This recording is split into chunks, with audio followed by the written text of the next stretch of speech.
मुलगी, चल सेक्स करूया. मुलगा, नको. मुलगी, का? मुलगा, कंडम नाहीये. मुलगी, तू तर रोजच आहे.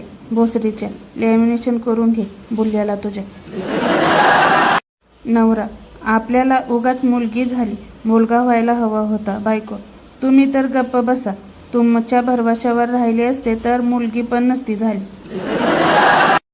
लग्नाची एक रात्रीनंतर सासूने सुनेला विचारले, सुनबाई, रात्री कसं वाटलं? सून, 5% लाज वाटली, 5% तकलीफ झाली, 10% मजा आली आणि 40% जुने आठवणी ताज्या झाल्या. एक मुलगी दुसऱ्या मुलीला, तू खूप छान दिसतेस. दुसरी मुलगी, ओय अय्या, खरंच थँक्यू, तू पण छान दिसतेस. एक मुलगा दुसऱ्या मुलाला, तू छान दिसतोस रे.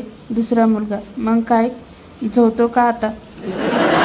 चंप्या कोर्टात डिवोर्स काडीमोड द्यायला जातो. जज, बोला काय प्रॉब्लेम आहे तुमचा? चंप्या, जज साहेब, मी माझ्या बायकोसोबत खुश नाही. तेवढ्यात चिंगी ओरडून उठते. चिंगी, नालायका, सारी गल्ली खुश आहे, फक्त तुझे एकट्याचेच नखरे चाललेत. जज कोमत, नवीन आहे, करा फॉरवर्ड. बाई, ल म्हणजे काय?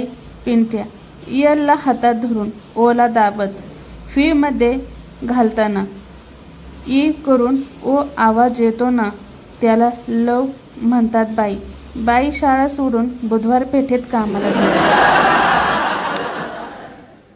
बायको, तुम्हाला राणी नावाची आधीपासून बायको आहे, हे लग्नाआधी मला का नाही सांगितलं? नवरा, तुला अगोदरच सांगितलं होतं की. नवरा जेवत असतो तेव्हा जेवताना केस येतो. रागाने बायकोवर ओरडतो, अगं मला जेवायला देतेस का केस खायला देतेस? असं चालणार नाही मला. बायको रागाने बोलते, रात्री माझ्या बोच्यावरती शेट चाटतोस, ते चालतं का रे? आई झवाड्या, गप गिळ.